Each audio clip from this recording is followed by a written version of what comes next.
Life Management Science Labs would like to acknowledge that we live and produce this podcast on the traditional lands of the Wurundjeri people.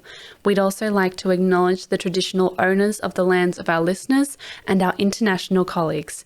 We'd like to thank and pay our respects to their elders, past, present, and emerging.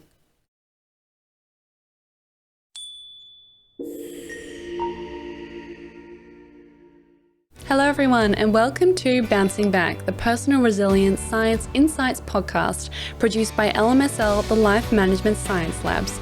We are champions of life management science, providing structured insights informed by science and inspired by practice on key aspects of conscious living. Each week we bring you scientific and practical insights on each element with the expert knowledge of professionals in the field. Let's get started. Hello everyone and welcome to Bouncing Back, the Personal Resilience Science Insights podcast. I'm your host Tia Harmer and today I am joined by Merryn Snare, a registered teacher and psychologist as well as author of several books including Annihilate Stress and Anxiety and The Daily Dose. Today's topic explores stress and how we can learn to manage stress to prevent its impact on our mental health. So let's get started. Hi Merryn, how are you? Hi, Tia. I'm well, thank you. That's wonderful. So you've had a very interesting life. So before we start, for those who don't know you, do you mind explaining a bit about who you are and what it is you do? Well, I'm a very ordinary person, and I think I had an idyllic childhood, so I just felt like I was, very fortunate as a child. I grew up, I always loved children, so I became a primary teacher, and I really enjoyed that. I worked through many different types of roles in the education department, so teaching grade Yeah, 1 and 2 wow. in primary school, but then special education support. And as a result of that, I studied a Bachelor of Special Education. Mm. Now, my real passion in amongst all of this was that I was right into calisthenics.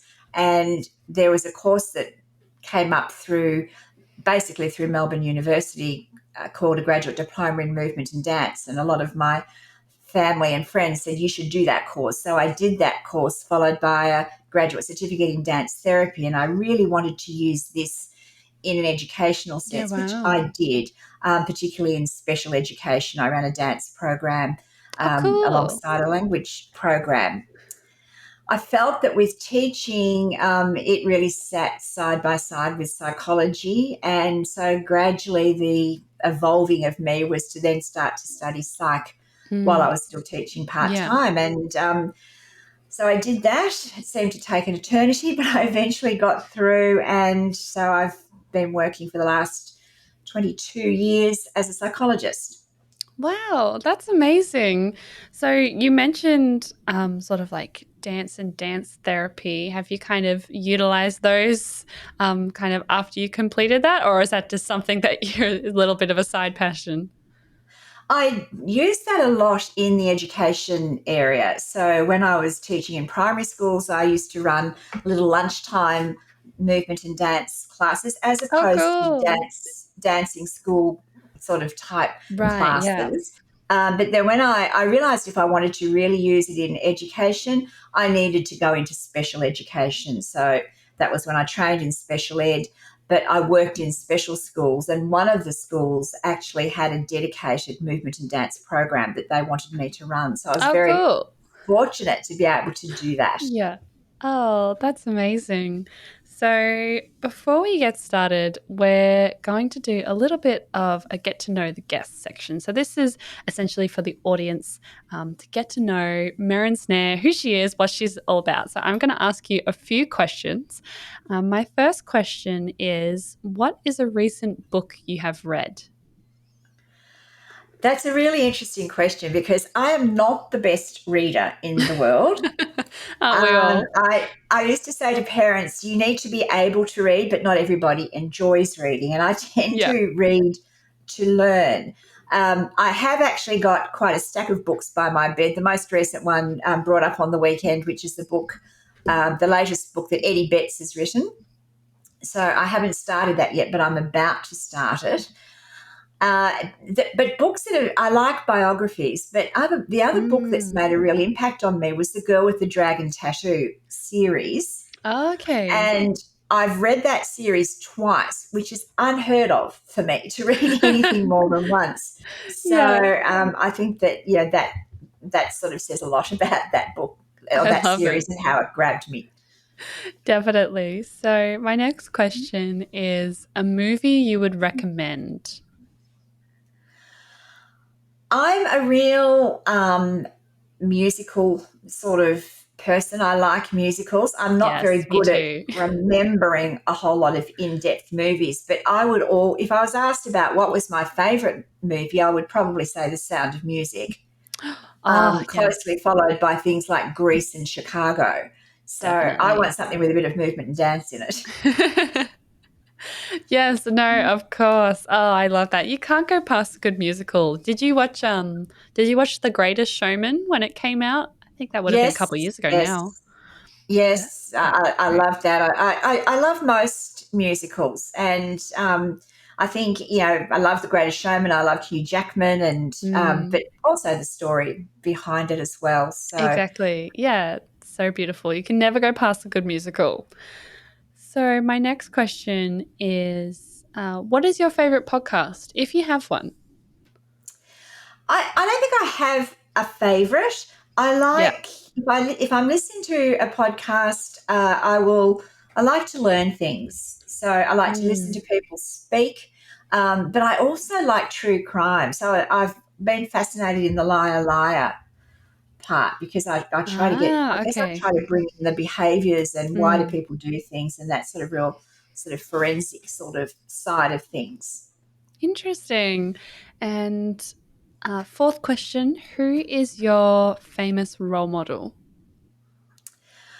I think that there are two here. The first one, I would say Oprah, and I acknowledge Oprah in Annihilate Stress and Anxiety because I feel that she has had the platform to reach many people on the importance of mental health.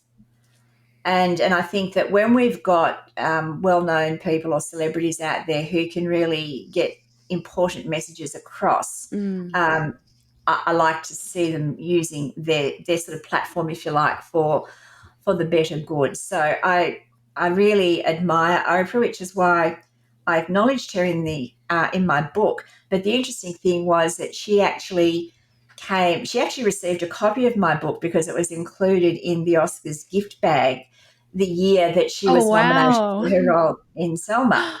Oh, my goodness. And so I was really excited. Not only had I acknowledged her, but that then she was going to receive a copy. And I'm realistic enough to know that she may not have actually read it.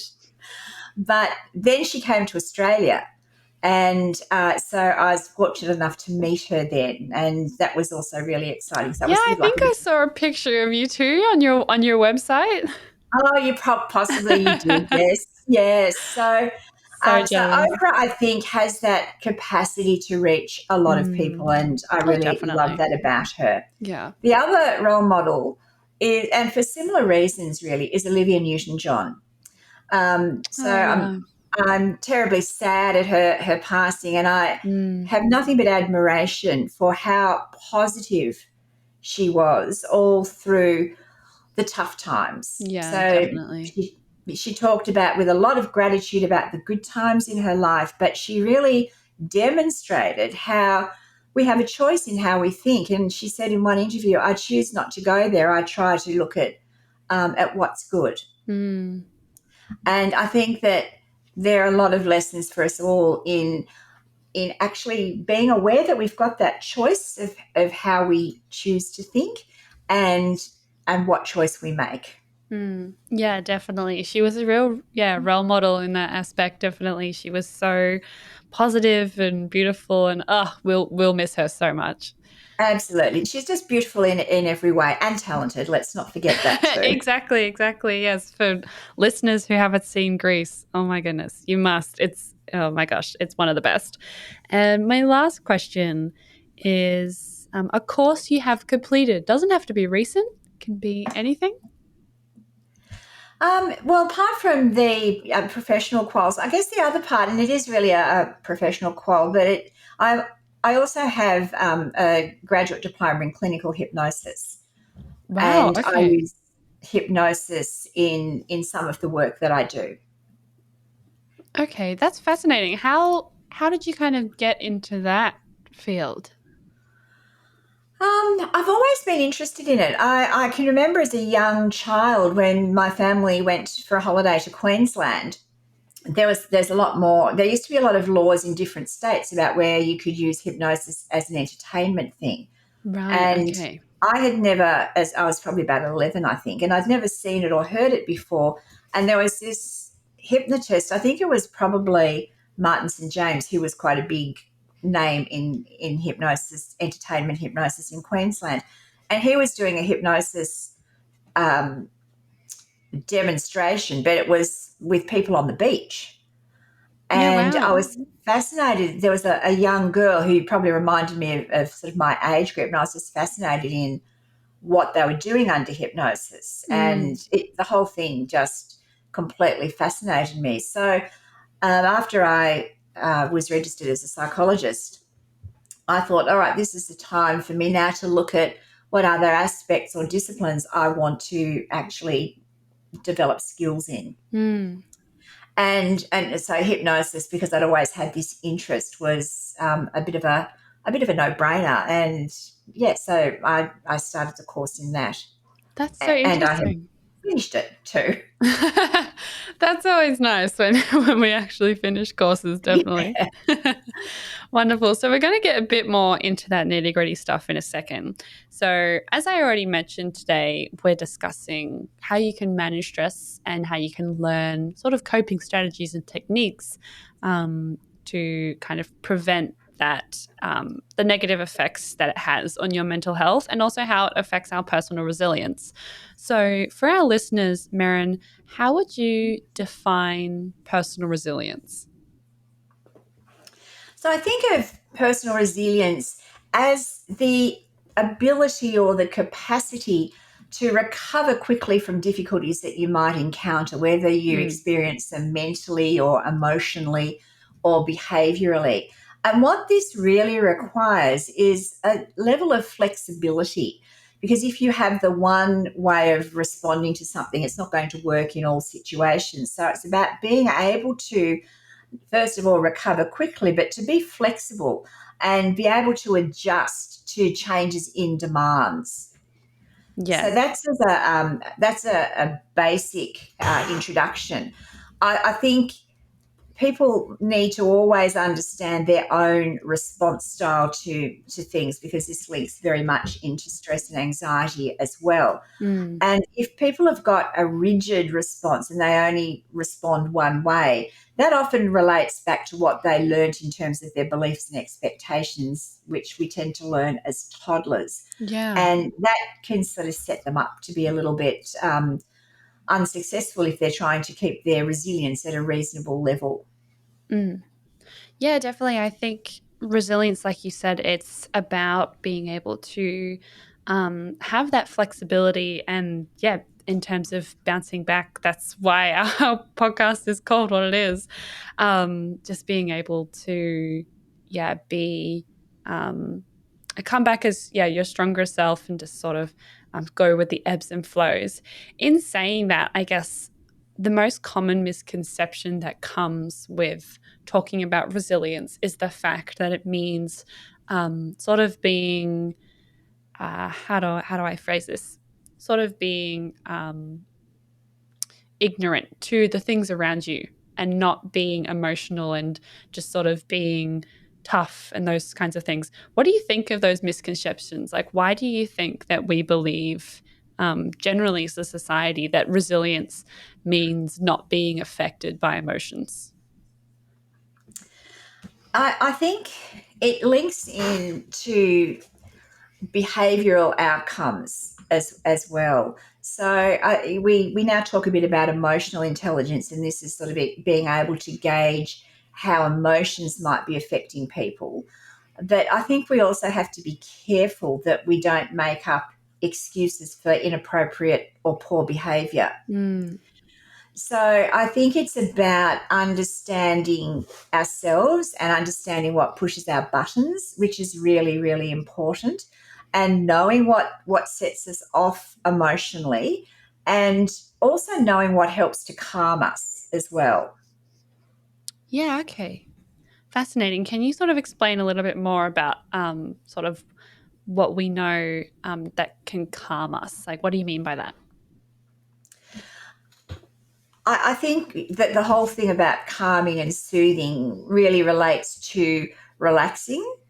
Yeah. And the basis behind that, and also the most effective way of managing that, is to manage our breath, manage our breathing.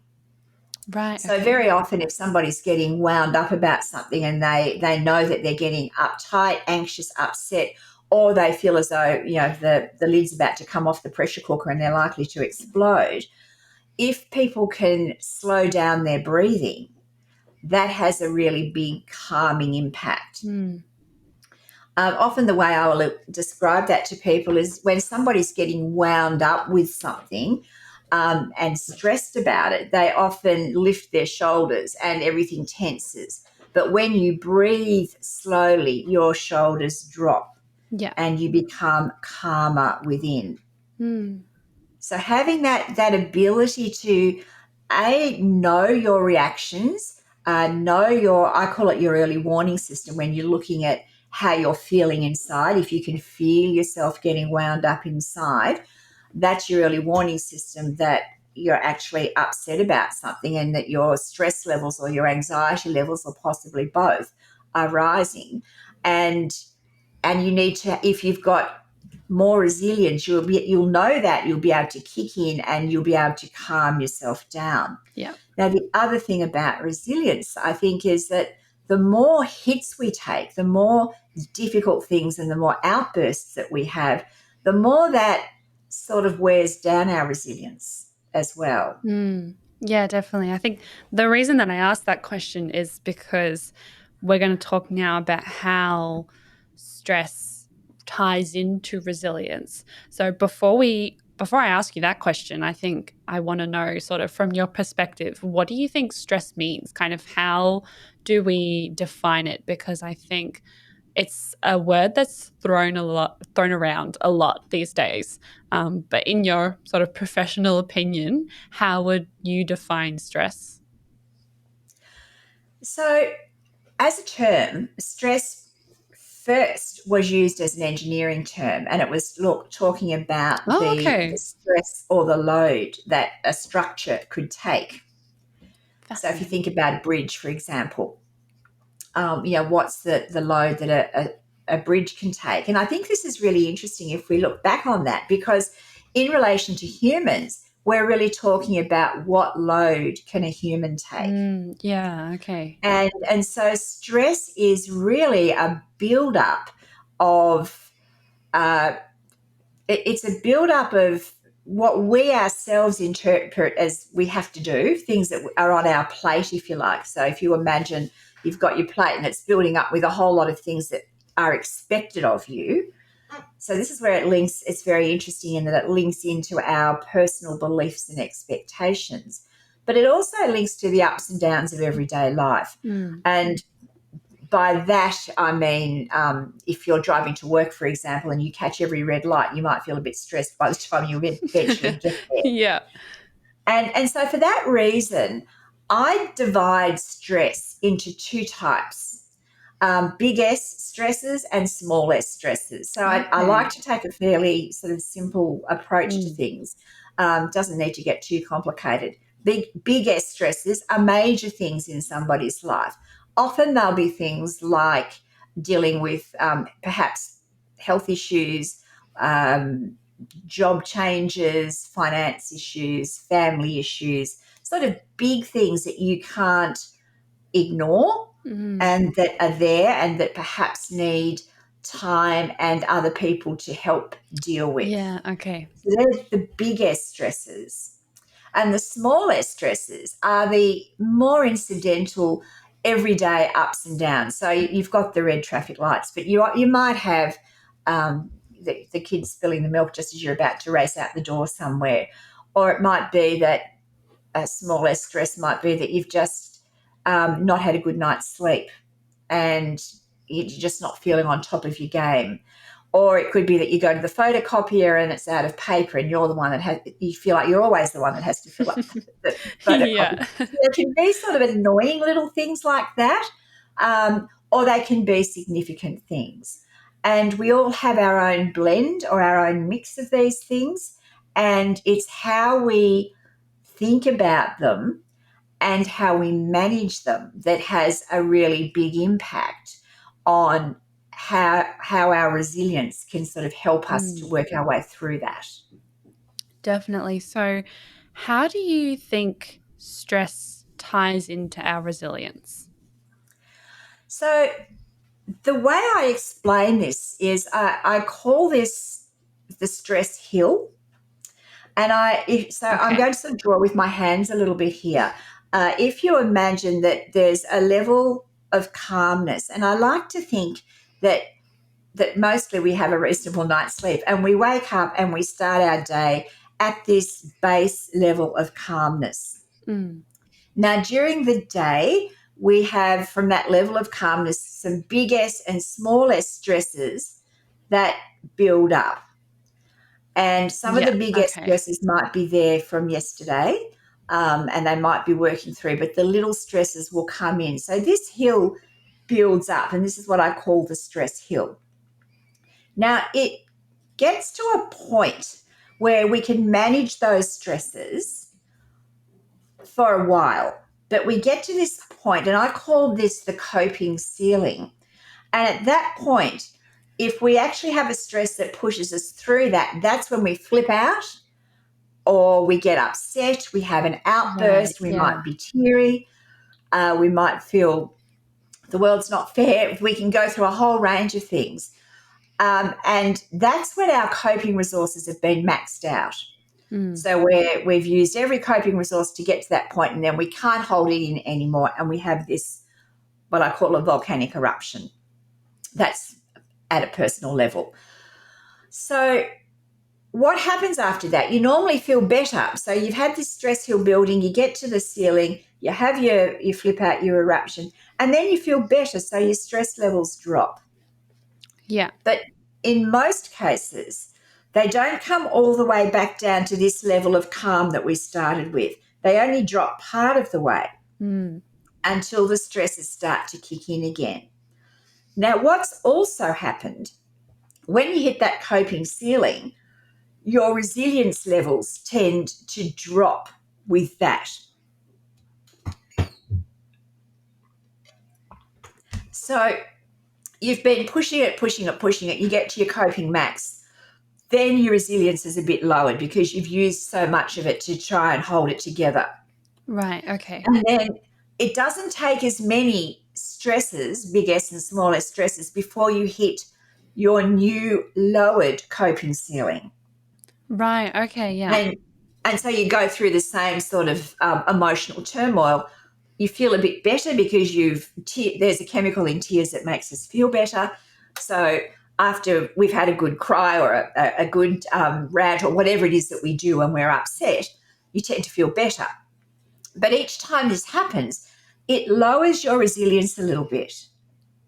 Right. And this is where people then might say, I seem to just go off the handle every second thing.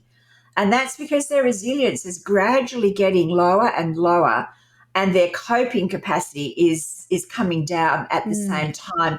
They're not going right back down to a level of calmness before their stresses keep kicking in. So that's why it doesn't take very many stresses to make them flip out, and we can all feel that upsetness that people might experience. We'll express it in different ways, but we will be able to identify with what's going on for people. Yeah, that's so fascinating that you sort of describe it like that, because it makes more sense, in my head when you kind of tie it back to resilience, because I've never really sort of thought of stress and resilience being interconnected. But when you explain it like that and sort of that lowering of the ceiling, yes, it makes so much sense. So we're going to talk a little bit more about that later, but I kind of just want to move into this next question. So based on global health data exchange, mental health issues such as depression and anxiety are increasingly common. People have also started to be more aware of the gravity of this issue, sort of the people are taking notice of how drastic those things can be. So, how does this influence sort of one's resilience, this kind of prevalence of sort of those mental health issues? So if we look at, well, let's start with anxiety.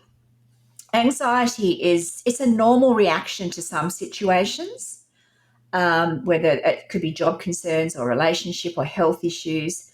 Sometimes I will use grief and loss as an example to let people see that anxiety is normal in those situations. It's just that we don't want it to hang around for a long time. But the other side of anxiety is that it's like a misfiring of the fight, flight, and freeze mechanism. So what it's really saying is, oh no, I feel like there's danger around, even if there isn't danger around. So it's this misfiring.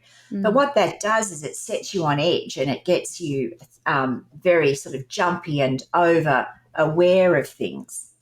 Now, the other part about anxiety, so I think it's just important to understand that anxiety on its own, as a misfiring of the fight, flight, and freeze mechanism, so it's giving the wrong message, is not necessarily dangerous, but it can be uncomfortable.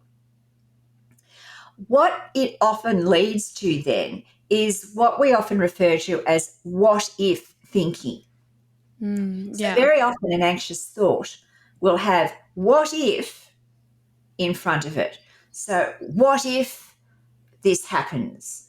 What will I, so people are actually thinking ahead, planning ahead. What will I do if something that they're thinking about or something that's awful actually happens? Now, it's not necessarily likely to happen, but they've got this idea and this thought in their head. And once they've got those anxious thoughts in their head, people become very good at adding a bit of creativity to that and building it up and making it bigger than Ben-Hur. So I Mm. often think of it as we all have between 70 and 90,000 thoughts go through our head every day. And this alarms me, but a lot of those thoughts are junk thoughts. And I sort of often think of all this thought power I'm doing, and a lot of it's junk. Mm. Most of it goes in one ear and out the other. Yeah. But sometimes when we're in a bit of an anxious space and we're into that sort of misfiring of the fight, flight, and freeze mechanism, we have one of these junk thoughts that goes into our head. It's like a hook comes down, picks it up, and plonks it on what I call the mind's whiteboard. So there's nothing else on there but this junk thought. And then you look at it and you think, oh my goodness, what if? And you add another part to it. Yeah. What Okay. if that actually happens tomorrow? Or what if that's me? Or Mm. what if? So all of these what if thoughts are exacerbating this anxious thinking and making people become preoccupied with anxiety and the what ifs and all the awful things that might happen. Now, this, as you can understand, increases people's stress. It's not stress with a necessarily a foundation, but they feel stressed and overwhelmed. And this really is their anxiety. So this is a massive trigger for people to get anxious about things. And so they become preoccupied and they can't focus on the things that they would normally focus on. All they Mm. can focus on is all these dreadful things that may happen, but probably won't. And how am I going to move forward? Now, in saying that, there are other aspects of anxiety. So there's generalized anxiety disorder, but there are other types of anxiety like social anxiety and obsessive compulsive disorder. And then we have the things like panic and fear and phobia. So they're all other aspects of anxiety. But I used to work with the Melbourne Zoo in an arachnophobia program for a while using Oh, hypnosis. wow. And so people who were frightened of spiders. And very often they knew the difference between the facts about most of the facts about spiders, but they couldn't separate out their emotional part of it. Mm.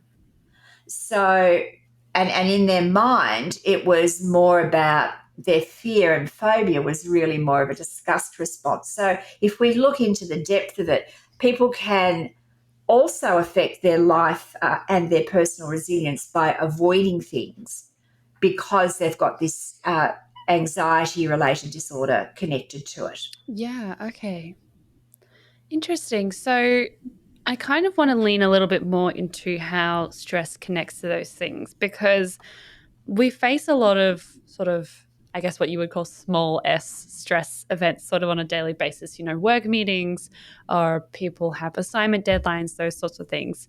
How do you know when stress is being prolonged? Because, like you mentioned before with resilience, when we're kind of like constantly at that stress level and you're sort of going through sort of like the glass ceiling, how do we know when we've kind of reached our limit in terms of our resilience level is sort of dying down? So I think the thing that we really need to be aware of within ourselves is change, and change in a number of different things. So Mm. if we notice that we're actually hitting our coping ceiling, with every little minor thing, that's a big change in terms of what we used to be able to cope with. But I also think that change in our daily functioning, change in our energy, change in our enjoyment of things, any sort of change in the way we're living our life is your number one clue. Right. Okay. So if I talk about changes in general functioning, I'm really looking at things like sleep, lack of energy, lack of enjoyment in things that we used to enjoy. Now that the lack of enjoyment is a common element in depressive symptoms as well. And sleep issues can also relate to both anxiety and depression. So these sorts of things, getting back to the enjoyment, whether you start to avoid going out with friends is another thing, or whether you won't pick up the phone is another thing. Any of these sorts of changes in how we lead our life and what we would normally do are one of your early warning systems. The other early Okay. warning system is what you're feeling within you physiologically. So sometimes people might find that they're getting more heart palpitations than they are used to having, or they might get more butterflies in the stomach or a constricted throat. So they can also be an early warning system and a very important early warning sign because they usually link with negative thoughts as well. Mm. So any sort of change in how you're living your life is really important for you to take notice of. Interesting. So, in saying that, sort of when we take notice of these things, for example, sort of when our sleep patterns are changing, or you're noticing that you have sort of an increased heart rate during meetings, what are some what are some practices that people can employ to sort of help manage stress so that it doesn't result in bad mental health? Because, like you sort of mentioned, a lot of these things start to sort of come with, the lack of enjoyment of things, which is sort of tied to depression or um, what was the other one in terms of just sort of, yeah, that inability to get rid of negative thoughts. How can we manage stress sort of on a day to day basis so that we can maintain a good mental health? So one of the things that I use with the people that I work with is I developed um, an acronym, and I call it the acronym is MEDS, but I just decided I'd better call it natural meds because I didn't want people going on or off their medication at will. Um, Right. so, so what I do is MEDS stands for mood, exercise, diet, and sleep. So, and I think these are key indicators, or changes in any of these are key indicators of stress. Right. So if people start to feel a bit, by the time they come to see me, they're normally quite, they're quite concerned about something. But if they can actually notice changes, now mood is a really important one because this one will reflect the lack of enjoyment, the lack of energy, and it can Yeah. also come as a result of lack of sleep. It can come, for women through their menstrual cycle as well. So we need to sort of keep a bit of a check on when it's happening. But I think mood is a really, really key indicator. I get people to score their meds every day, give themselves a score out of 5 or out of 10 for mood. How has your mood been? Has it been up? Has it been down? And you then will see if it's improved over time. So noticing your mood, noticing if you're always wanting to yell at people or you always, feel like it's the cat's fault, not yours, that Yeah. type of thing. And I must say here, though, if you're dealing with a traumatic situation, mood would come into that just as part of the trauma. So I'm not talking about trauma situations. I'm talking about general daily functioning here. Yeah. So changes in mood is a very, very big indicator. Now, the exercise one, look at what your normal exercise routine is and have there been changes in that?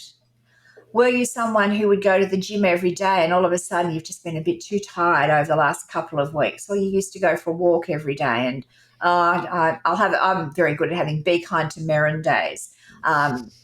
I can convince myself that I really should be resting rather than walking. So look at your behavior around your exercise. Where is that at? What have you been doing? Same thing with diet.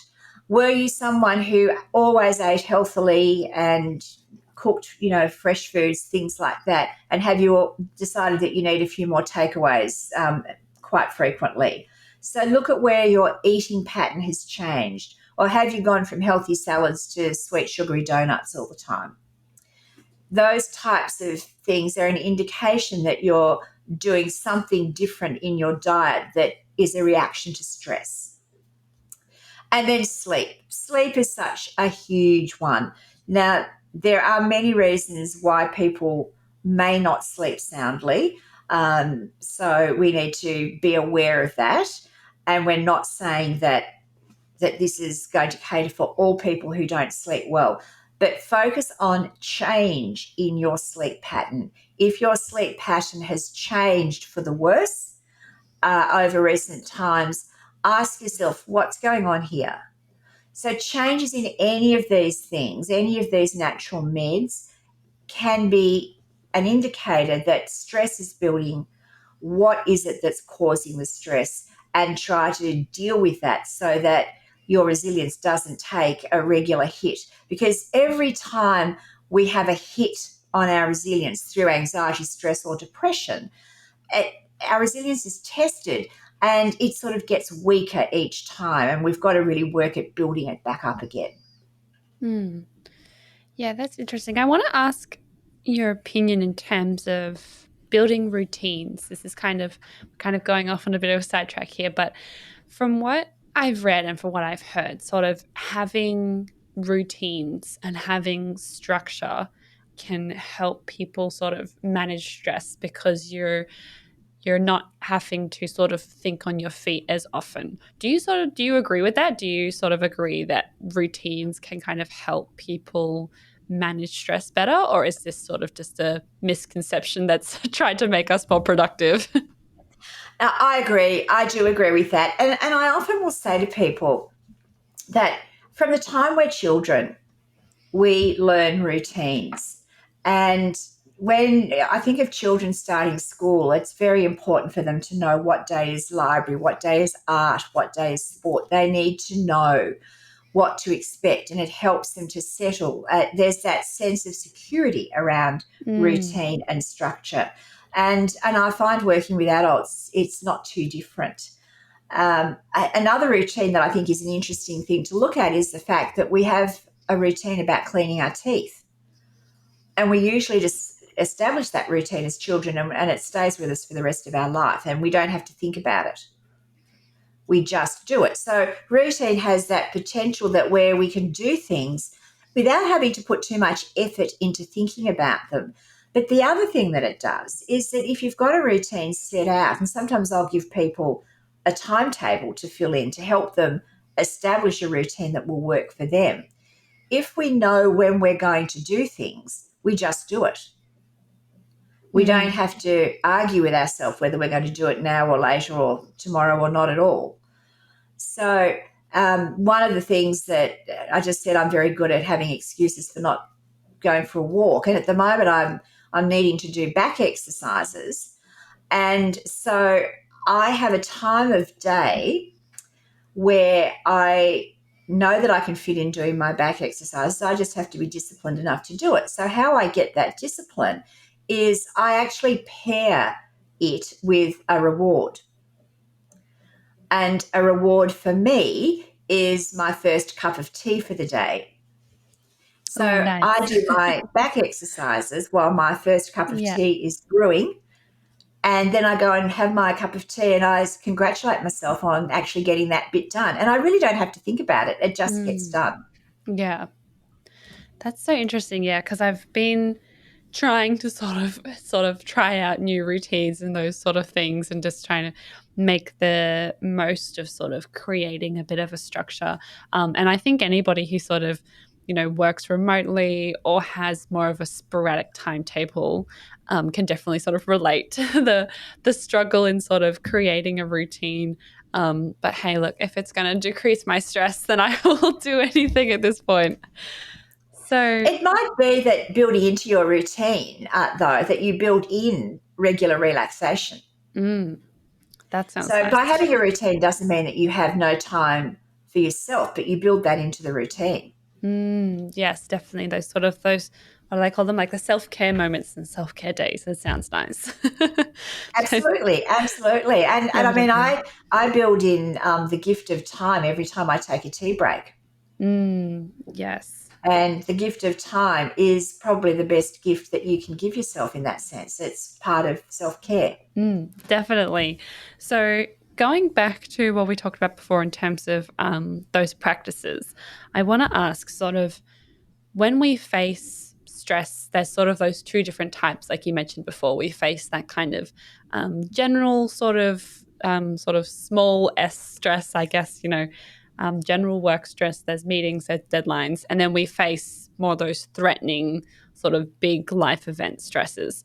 Do we, as humans, do we need to employ different practices sort of depending on those events? Like, do you think that the same sort of coping mechanisms can be used like in all of those different events, or do we have to kind of have sort of a toolkit for ourselves to be prepared for those different stressful events? I think a bit of both in a way. I think that the specific threats or the bigger things that have a bigger impact, and I'm thinking of critical incidents here, but it could also relate to bigger personal issues that are going to take longer for us to deal with. I think it's easier for us to recognize that we're dealing with something really difficult here. And so we actually need to be kind to ourselves. In saying that, not everybody is kind to themselves, and sometimes people expect way too much of themselves. I think with the bigger things that take longer to work themselves out, it's largely about acknowledging that you need the patience and you need to give yourself time and potentially time to have other people who might be able to support you in that. But when it comes to the smaller or the ups and downs of everyday life, I think that we all need to be building in general relaxation things into our world so that we actually manage those ups and downs without it becoming a big stress. So I think if we learn how to build in the self-care type things, if we learn to build in a little bit of me time into every day. Now, everyone's going to have different circumstances, and that can be easier said than done. I realise that.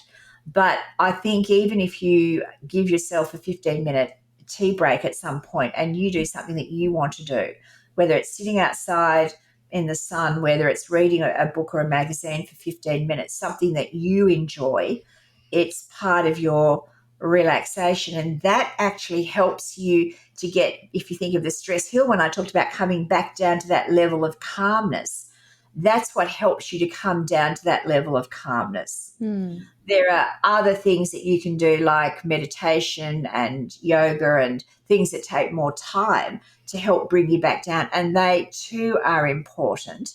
But let's not discard the smaller things that you can do during your day to help you relax a little bit, let go of some of the stress. Even 5 minutes where you sit and just focus on your breathing can help to bring your stress levels down. And that's a useful thing. And you don't even need 5 minutes of breathing. You can breathe for 30 seconds or a minute and you will notice a difference.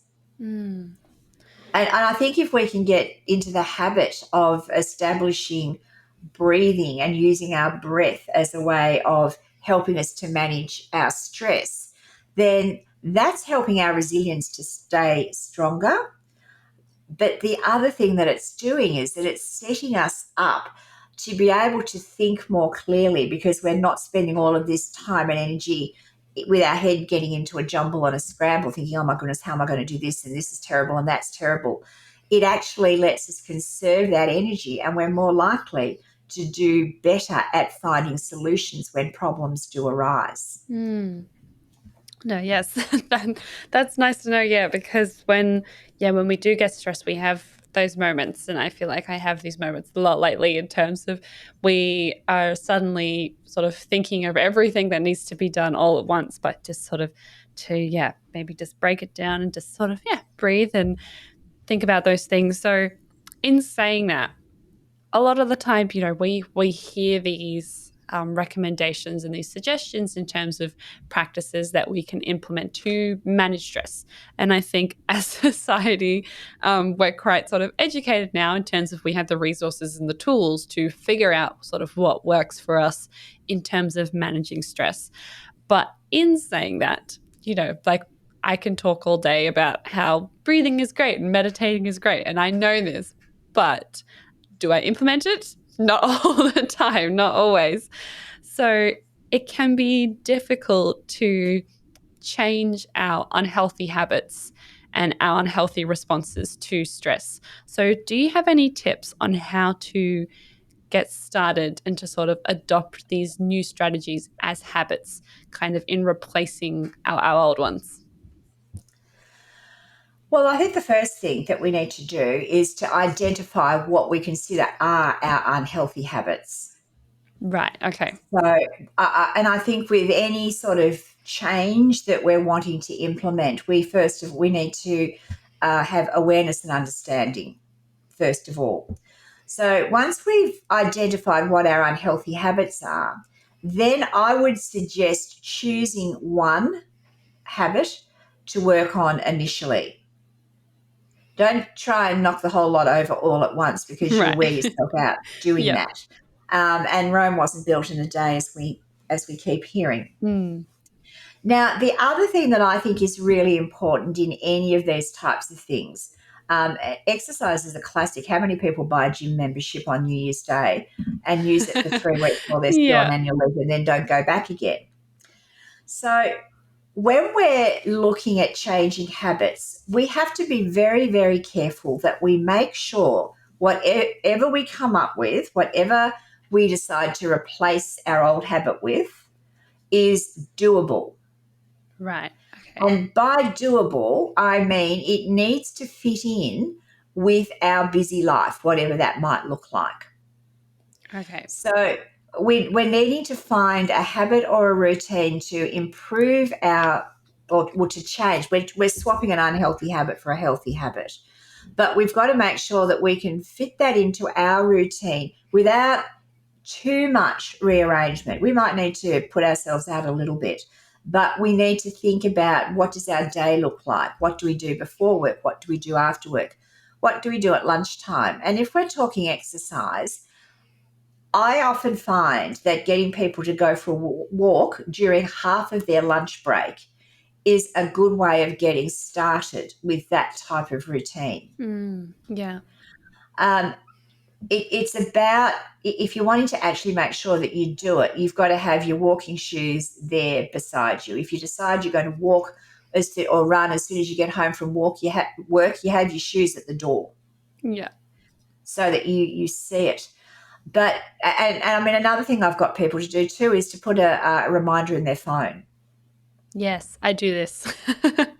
I think, it's a really good use of phones. So I think, first of all, identify the unhealthy habits, then decide, and I think one at a time, at least to get started, decide what habit you want to work with, then make sure that whatever it is that you decide to do is doable within your routine. And the other thing that often helps here, and I mentioned this before, is about pairing that new habit with a simple reward. So Yeah. it might be Okay. you go for a walk and then you sit down and enjoy a nice cup of tea, which is what I do with my back exercises. So, it might be, it might be that you just sit down and read a book for 10 minutes. It doesn't always have to be around food and drink, but and make that fit in with the diet part of the natural meal. Yeah. But I think it's about making sure that whatever you put in place is simple and doable, because it doesn't have to get all complicated and complex. The more Yeah. complex it is, the harder it will be to stick with it. Definitely. Interesting. So, on that note, talking about sort of implementing habits and all those things, we're going to move into the practice and habit sort of experiment debrief. So, this is the part of the podcast where we ask the professionals what they do to improve or cultivate or deal with the topic of the day. So, I'm going to ask Merryn sort of how she sort of deals with and improves her ability to cope with stress. So, Merryn, what is your number one practice that you do to manage your stress? My number one and my favorite is my focus on simple pleasures. Right. Okay. Now, a lot of people will know this as the old three good things. And I do this a little bit differently to some people. Some people will say, all right, do three good things every day, make them different every day. Well, I'm almost the opposite to that. My first good thing every day is hot water in the shower. Nice. And I have that every day because I like a hot shower every day. I don't just want it once in my life. So Yeah. I have no issue with people repeating their good things from one day to the next. Okay. What that does is it frees you up to think of more and more and more and more. So I might start people off with three good things because I want them to get into the habit of it, but there's actually no cap on that. So the thing about simple pleasures is that the more you get used to looking for them and finding them, the more you find without even trying. Yeah. Yeah. So this is really, really important because it really feeds into our thought processing and our thinking. But I won't get sidetracked on that. I'll talk about my routine. Yeah. So, so my routine is first of all the simple pleasures, the three good things. So I've got the hot water in the shower. I've got the kettle on to have my first cup of tea. And in that space, and while the tea's being made and all of that, I've done my back exercises. So I've actually ticked a few boxes at the same time as having things to look forward to and enjoy. And the focus here is on simplicity because there are so many simple things out there that we can get pleasure from. But sometimes I think we get too caught up with things having to be complex or fancy or highfalutin or whatever. And I would Definitely. encourage people, if we're wanting to minimize stress, to try and let go of some of the need for the really complex stuff and really focus back on the simple pleasures. So following on from that, the other thing that I have religiously in my day is regular breaks. And I know this can be difficult depending on, you know, where people work and what they do, and it doesn't always. I'm lucky I can control my diary, but I think everybody knows, every employer knows that the research shows that people are more productive, more efficient, more effective when they have regular breaks, and it should be every hour and a half at least. Okay, So, interesting. so absolutely. So we're much more productive if we actually do have regular breaks, Ah, and okay. and I think that, you know, sometimes we have to push the gauntlet because we want to get something to a particular part or finished or whatever. Mm. But don't let that be the norm. Make sure that you have regular breaks in your day. Now, working from home has perhaps opened it up for a lot of people. I like to, in my regular breaks, I usually pair that with, especially in the morning, I have one coffee a day, so that's a really special break. Um, Yeah. but I always take my cappuccino outside, and I have lots of feathered friends that love to see me because they know they're going to get a bit of seed thrown for them as well. I have a family of magpies that, well, they usually come in the morning with the cup of tea at the cup of tea time. Oh, nice. But I'm grounded in nature. So Mm. even if the birds aren't there and the ducks aren't there or whatever, I'm looking at the trees and the plants and the flowers. I'm noticing the changes with the seasons. And if there's not much happening in the garden, I'll look at the sky and the clouds and the simple things around us. Yeah. Yeah. And that simplicity is really, really good for my headspace.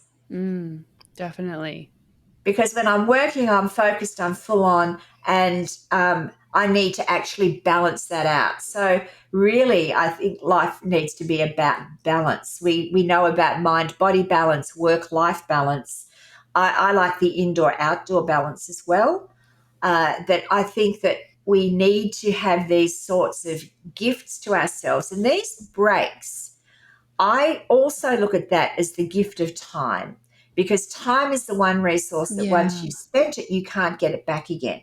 Mm. Definitely. So I value those breaks, and I really enjoy them and get the most that I can out of them. So that's how I manage my stress. That's nice. No, very, very simple and very sort of very doable because I think I can definitely relate in terms of just taking the time to just enjoy the simple pleasures because they do sort of calm you down and make you more grounded and more grateful for things around you. So, my question after that would be, do you face any challenges with this practice? I have got a pretty good routine around this practice. I don't face any challenges with it because a lot of the gratitude type things fits in. It relates to your thinking. So it's Mm. not like I've got to set aside a whole lot of time.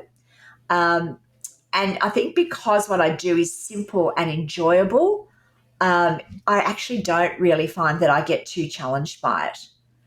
And Right. even the whole bit about exercise, Mm. and part of this is how you think about things, and so there's a bit of work around that as Yeah, well. mindset. But Yeah. if you learn how to reframe thinking and reframe it onto the positive, it's much easier to do things. Mm.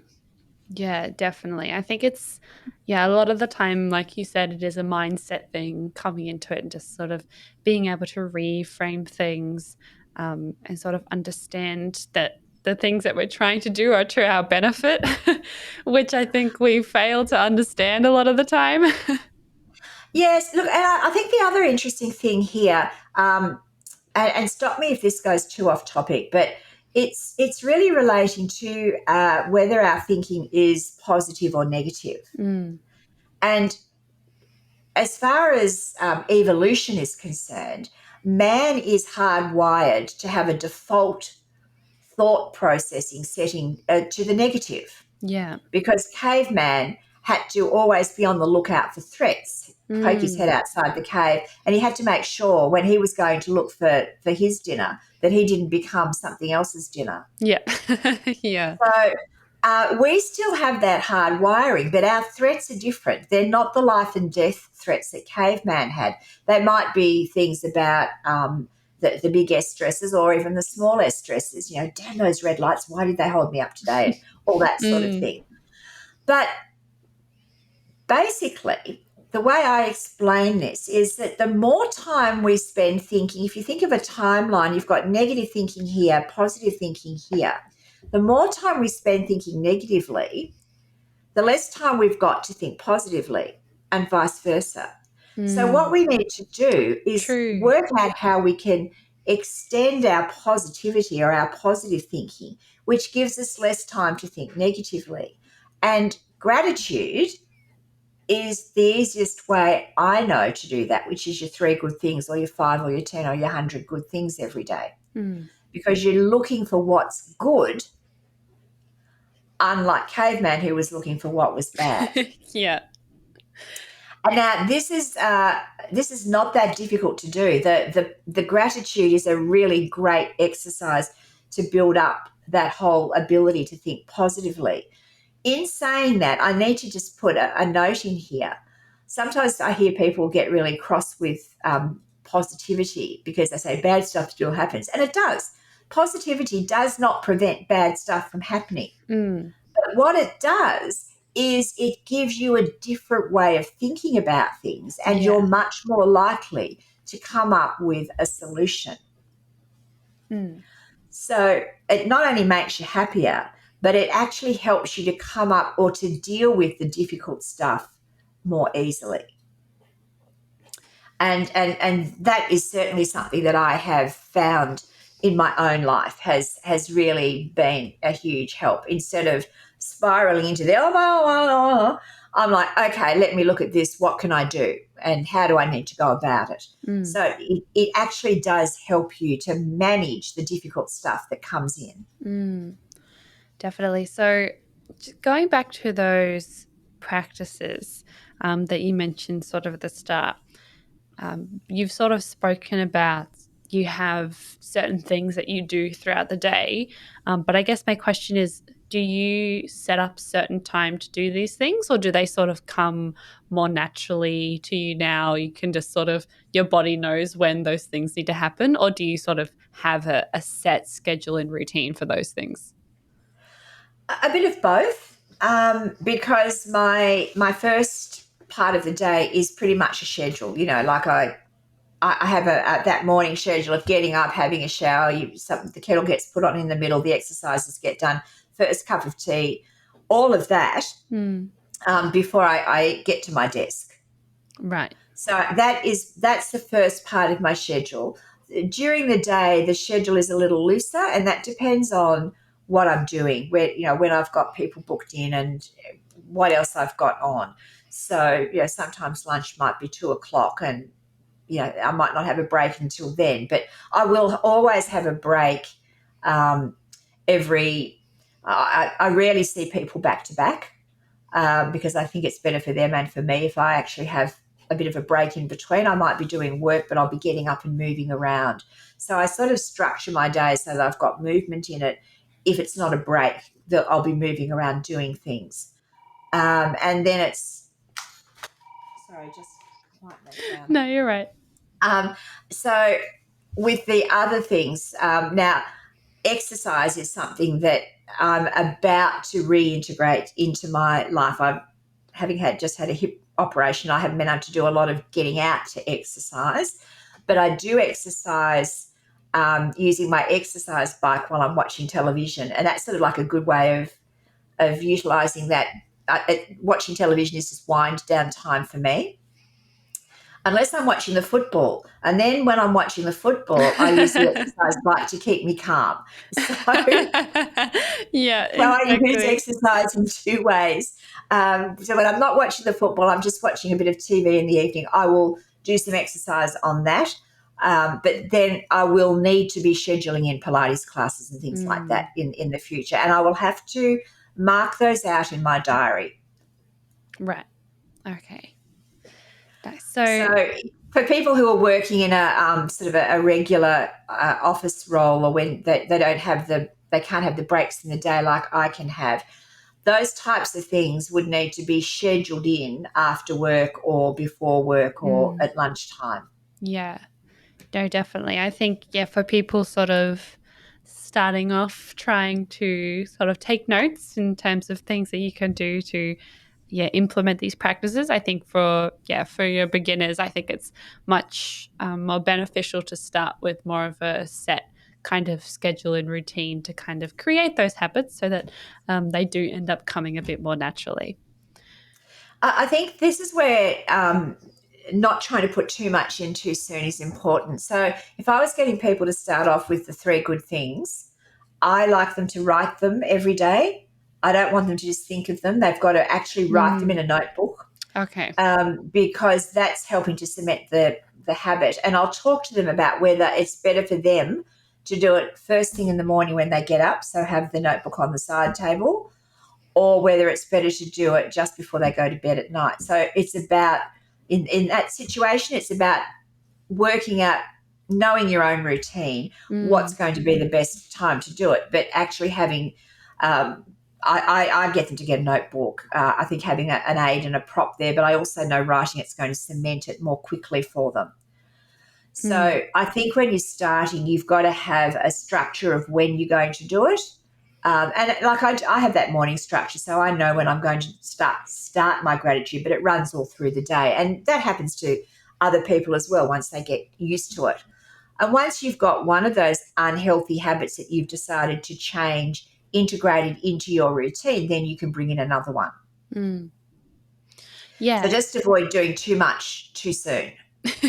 Yes, I think that is definitely a good piece of advice, just all around in general. So, finally, I just want to ask with these practices, how do you think they impact your personal resilience or your perception of it? Hugely, because I think what they do is they make me calmer. I rarely get wound up, even although things will go wrong. Mm. Um, I've I think that these practices help me to think things through to come up with a solution. Yeah. So, what that does in the back of my mind is I don't have the solution when a problem hits, but I have the confidence in my ability to come up with a solution. And I think that that comes from the gratitude and the positive thinking, and that ability to reframe or to look at, okay, what's good in this? This might be really difficult. So a common example, if we look at the impacts of lockdowns during COVID and that how difficult that was, Mm. um, the thing that I used to help me, and a lot of people did this, was to say, I don't like not being able to see my family and my friends. It's not nice at all. But I'm really grateful that I've got a phone and I've got the computer and Zoom. Yeah. And if I think about my parents who grew up when the depression was on, for example, they didn't have those things. So they weren't isolated in the same way, but a lot of families were in a really bad way, and they didn't have the things that we had to help make it a bit better. So I can get gratitude from that. Mm. Yeah, definitely. So what it does is it takes you outside of it takes you outside of yourself. Instead of just constantly thinking, poor me, this is terrible, and I can't do this and this and da da da da da. It actually expands your horizons, and you actually can think beyond yourself, Mm. and that makes it, I think, easier to manage. Yes, definitely. Yeah. And I think just having those sort of like daily, um, yeah, check ins with sort of where you're at and being able to be grateful for those things when things like lockdown do occur, I think they definitely help change your perspective and sort of, yeah, increase that positivity. So, we're going to go into some audience questions now. So, I've got two questions here. Our first question is: how can I improve on separating work stress from my personal life without feeling like I'm running away from the problem?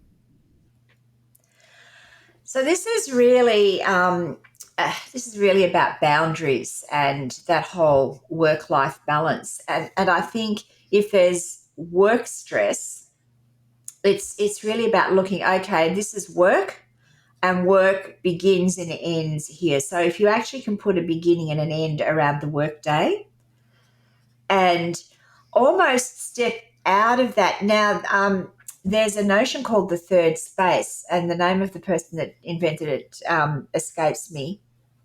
I want to think it's Adam somebody or other. But basically, Yeah. the concept is when work finishes, before you get home to your personal life, you've got this gap. So that might be the commute. And if you work from home, it might be about going for a walk after you finish work, go for a walk. So you create a space between work and home life, and you do something in that space. Now, it might be that you're on the train coming home from work, and that might be when you listen to podcasts, or it might be when you listen to music. I think some people even catch up with TV on their phones, things like that, Yeah. where you're actually focusing on something other than work. So you might be driving, you might be listening to classical music. Or if you're working from home, I think a good way really is to probably go out for a walk, because you're leaving the workspace and then you're coming back home into the home space. Mm.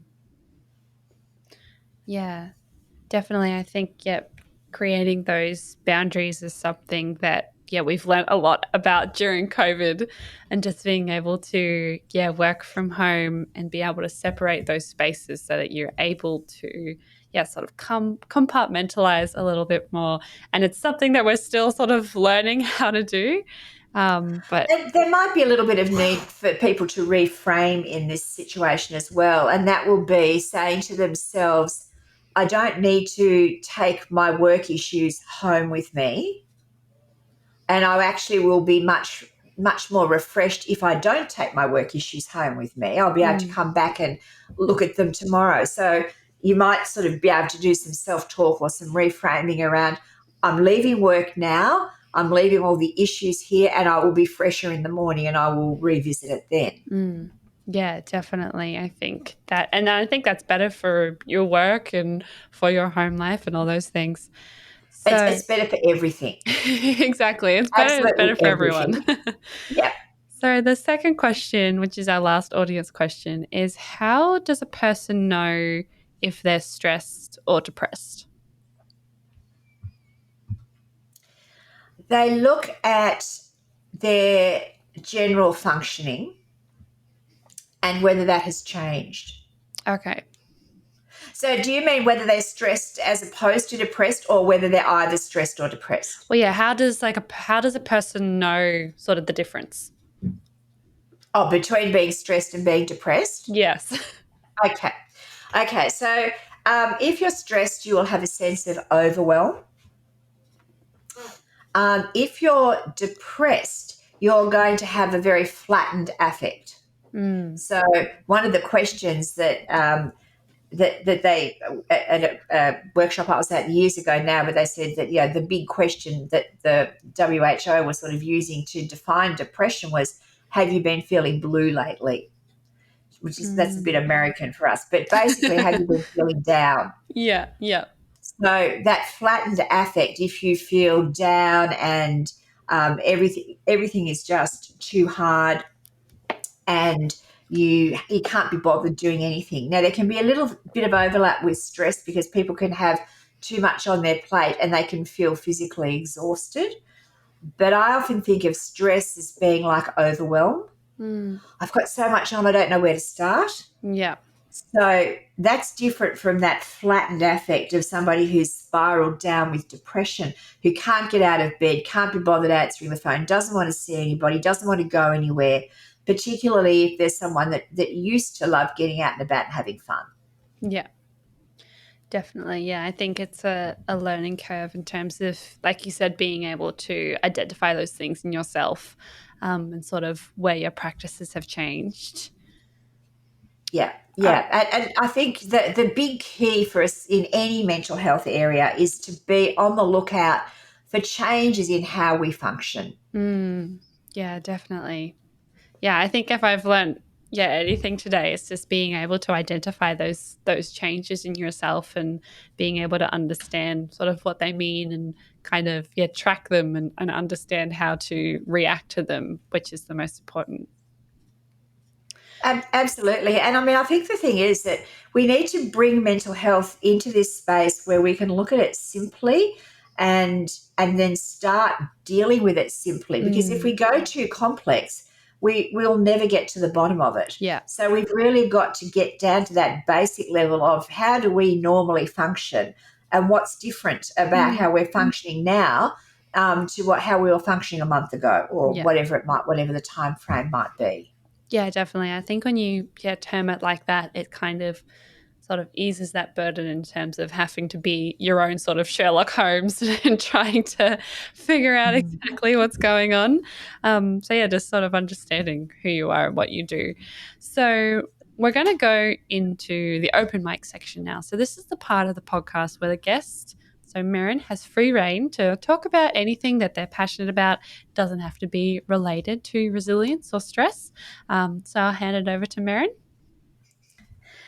What am I passionate about? Well, I'm pretty passionate about simple pleasures and simple things, and so I do like to spend a lot of time outside. But I'm also passionate. I guess I really want everybody to get this balance between mind, body, and lifestyle. Yeah. And the reason that I use lifestyle as the third thing is because if our mind is right, we're going to be in a better spot to get our body right if we need to exercise or do stuff. And so I think mind and body, we know about the links between them. But if we've got those things right, well, then we're going to be in a much better space to get our lifestyle right. And so this is the thing that I guess I focus on in my sort of other avenue of things. And that's really the concept behind the LaFix brand that I also have. Yes. But in getting the lifestyle bit right, I think we need to bring in the breaks and make sure we have time out to sit and enjoy the simple things. And this is on the weekends as well. It's not just taking a tea break during the day. Make time to sit outside in your garden if you have a garden, or on the veranda or the balcony or wherever it might be, and really enjoy that. I think in terms of managing our well-being and mental health, I think it's important that we just keep an eye on where we're at. If we have any concerns in terms of not feeling right, this is when we need to start recording things. And that's really why I developed the daily dose that you mentioned earlier, which is really like a diary journal. And that's really all about recording, number one, your 3 good things every day, but scoring your natural meds and writing about things that need to change. So I guess I just want people to understand that the way forward is really quite simple. It's about developing these routines, recording these things, noticing changes, noticing things that are not feeling quite right, and then taking the simple steps to move forward with them. So I guess, where I'm passionate is, yes, get outside, enjoy nature, get the lifestyle bit happening. Look at what you really want to do in your lifestyle. So it might be something as simple as walking along the beach, which is one of the things I want for my lifestyle. Yes, me too. And just to enjoy that sort of thing, and that's getting back out to nature and enjoying the things that we have here.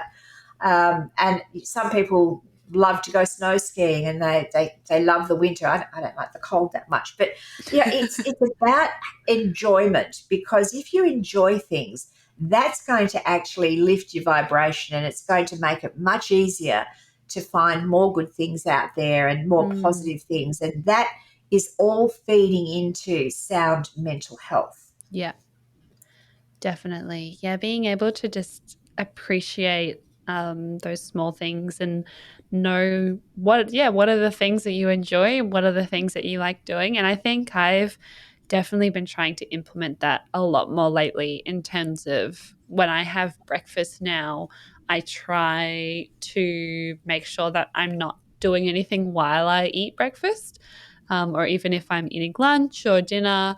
It's usually breakfast because I feel like that kind of calms me out and sort of levels my day.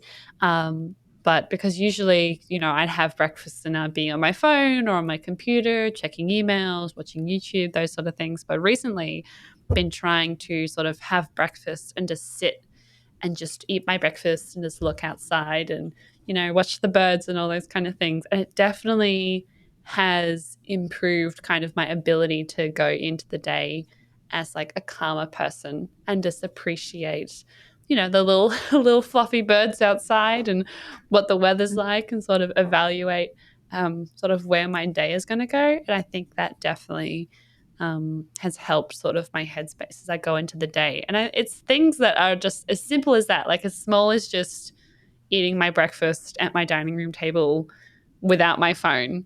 It's tiny things like It's a that. great example. It's a great example. And I think that I do a similar thing with breakfast. Sometimes I take it outside too and watch the birds at closer range. But if it's too cold, I'm inside Yeah. looking out the window. But I think that there's a discipline in that too, and that is to not look at your phone. It was hard at the And start. yes, absolutely. Because, looking at our phone, it's something we can multitask and we get so used to multitasking and, we might think that's a good thing. But if we're wanting to calm ourselves, it's about actually just giving to ourselves. And that's the other thing about eating your breakfast and not doing any of that sort of thing. And it might be having your lunch and it might be having a cup of tea, is that this can actually be like a mindfulness type of activity where you're just in the space of either enjoying what you're eating or looking at the birds or whatever it is. So I'm a failure personally at meditation, but I find that my version of meditation will be sitting outside looking at the trees or the birds or something. It can also be a mindfulness experience as well. Definitely. And so we know that both mindfulness and meditation are very valuable things in terms of managing stress. And I think what you've noticed for yourself there, Tia, really highlights how important it is, but also how simple it can be. Yes, definitely. Yeah, I think it's been something that just sort of occurred naturally because I was just like, oh my gosh, I spend so much time on technology all day. And I've sort of made a more conscious effort, mainly because my optometrist was like, otherwise I'm going to have to increase your glasses strength. I was like, okay. I was like, Yeah. fine, we'll try and curb this happening. So I've been trying to, it's kind of just sort of come as sort of incidentally, I have ended up trying to do more things that have resulted in more mindfulness activities because I find when I'm not on technology, I'm definitely more present. I'm more mindful, instead of watching my phone on the way home from work, I read a book, or instead of watching YouTube or Netflix when I have breakfast, I just sort of sit there in silence or talk to whoever's in the house. And I think just those little things have definitely sort of improved my mindfulness, but it took my optometrist to kind of push me over the edge. But And it's something sometimes that I it takes recommend. sometimes Exactly. it takes that too. The other thing too that I'd mention is that I developed an audio program called the Pearls of Resilience, and so it's based around the meds. But it goes into a little bit more than just the meds, but it's a hypnosis based thing. And my reasoning behind that, apart from the fact that hypnosis is a really powerful tool to use, it's also very relaxing. And I always use a relaxation induction because I think the world needs to learn to relax more. And that's a bit Definitely. like giving yourself the gift of time, but also getting some messages to sort of cement in your head. So any of those types of things that are also a gift of time to yourself, just taking, half an hour, or whatever it is to listen to something like that and to just give it to yourself to, some people use them to fall asleep by and sort of get that sort of message just sort of cementing itself.